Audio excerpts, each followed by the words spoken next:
Ladies and gentlemen, g'day, and welcome back to the channel. My name is Economics Mate, and this is World of Tanks Blitz, and you join me today where we talk about, finally, the GSOR. That's right, ladies and gentlemen, the one and only, the GSOR of the tank.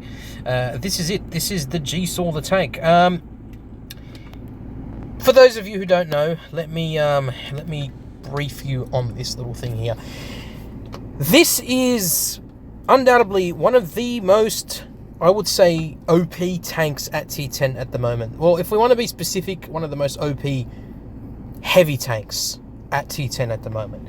And for good reason. This tank has amazing DPM. It has decent armor. The armor is not incredible for a heavy tank, let's be real. 122 mils on the front of the hull, and it's the pike nose, but you're not going to bounce a lot of shots on your hull. Your turret armor is not that good either compared to other heavy tanks. But this tank is not meant to be played like a traditional heavy tank. It's a British T10 heavy medium tank is really what it is. It has decent mobility. It's got over 3,000 DPM when you're running gun rammer on this thing and full rations. You've got just under a 6-second reload on the 105mm gun. You're doing 320 alpha per shot. You have a 248 mils of AP pen. Heat is 325, and your high explosive or your cheap hesh is 100. So you can easily pen with that cheap hesh with tanks that have, well, less than 100mm on the side of the tanks, on the side of their armor or on their front. It depends where you are firing, obviously.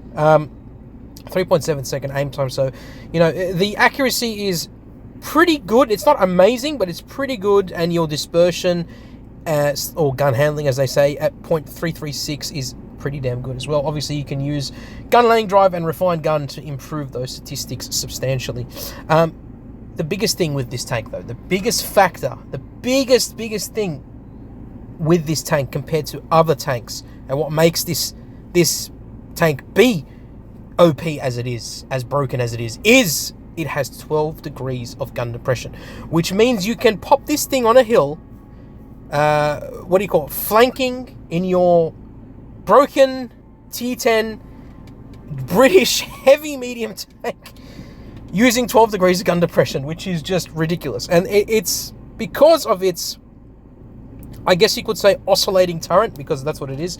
You only get 10 degrees of gun elevation, but you get 12 degrees of gun depression, which is just ridiculous. And it has a 40 kilometers per hour top speed as well. So the tank is stupid. In order to get this thing, you need to open the music boxes. As you saw, I opened 100 and didn't get it. If you're lucky, you can get it in whatever amount of boxes. But if you're unlucky, most likely you're going to need to open 300 of these music boxes to guarantee that you get the GSOR, the tank. So yeah, it's pretty stupid. But this is the only way to get the GSOR. That is the only way to get the GSOR. Do I approve of the method of getting the GSOR in the music boxes? Absolutely not. You should have just had the the snow globes. Now we're watching my good friend Amunet playing in her GSOR, the Nemesis? No, the Nessie. GSOR the Nessie on Desert Sands. Now, I asked if anyone had a replay in this tank, because I tried to get a good replay in this thing, and unfortunately it didn't quite work out too well. The teams were ridiculously stupid and, quite frankly, just piss poor.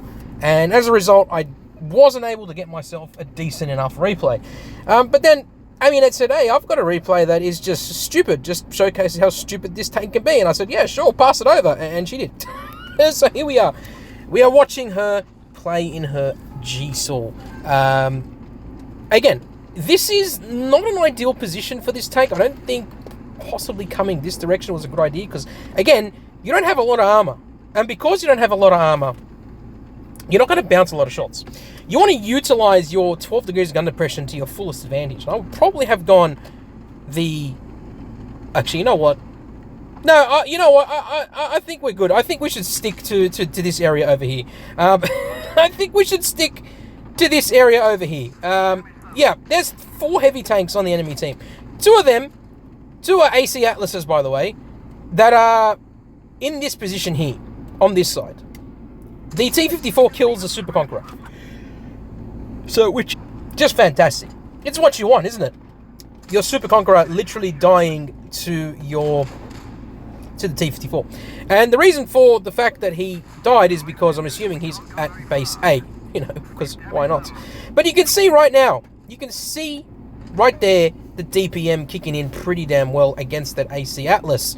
Now, unfortunately, she misses that shot completely, which is, understandable. But again, we remember, this thing's got a 5.9 second reload, which means you can go ahead and, dish out the damages. Now, the AC does get a big shot, 510 alpha shot into the GSOR. As you can see, as I mentioned before, and I'll mention again, the tank does not have a lot of armor, so you need to play this like a sneaky medium tank, like a heavy medium tank. You're not going to do a lot of damage per shot. Sometimes you do 295, 275. Other times, you'll dish out over 300, and it's quite easy. And then on your HE, you're probably more than likely to be able to hit over 400 pretty easily if you penetrate with that high explosive. But there we go. She's on 2,365 damage and 1 kill. But you can see it's pretty damn good, even in a heavy tank, like against other heavy tanks that have bigger alpha damage and that can pen. Because again, you don't have a lot of armor. Now here comes a deadly tank, the Kranwagen. Gets a lucky shot. Gets a lucky bounce there. I believe that bounces from the Caro 45T, if I'm not mistaken. Unfortunately, she's not going to bounce every shot. Yeah, this is terrible. Oh no, what's going on? She's on literally a one-shot there. That Kranwagen basically took off most of her hit points. And he bounces. Oh no, he gets that shot in. Oh my god, she's on 10 hit points, ladies and gentlemen. 10. But she does clear the Kranwagen, which is fantastic. It shows you just how good this tank can be in a tight situation. That DPM coming in clutch. But again, like I said before, the armor profile is not that good. Like, she's literally on 10 hit points. She literally bled hit points like no tomorrow. So she needs to decide what she needs to do here. Is she going to push up? Is she going to stay put? What is she going to do? That is a big question. That is the big question. There's T-54 there. If she gets this shot, I was going to say, surely, if she gets the shot literally underneath the tank, that would be pretty damn crazy indeed. But there you go. That is the end of that battle. That was a pretty simple battle showcasing the strengths and the weaknesses of the tank pretty damn well. So I think we can conclude that was an ace mastery. So 3,354 damage, 3 kills. Did she block? Yeah, she assisted 1,768 damage, which is pretty damn good. So again, mobility, decent. Gun handling is pretty good. DPM, fantastic. Penetration is not bad. Alpha damage is decent. Armor is, it's okay. Gun depression, incredible, amazing, best in class. Overall, the weaknesses, or rather the strengths of this tank heavily outweigh the weaknesses, and that's, I think, in my opinion, makes it pretty damn OP. I would say this is definitely an OP tank, and rightfully so, because it's just, it's pretty damn good. It's pretty damn good.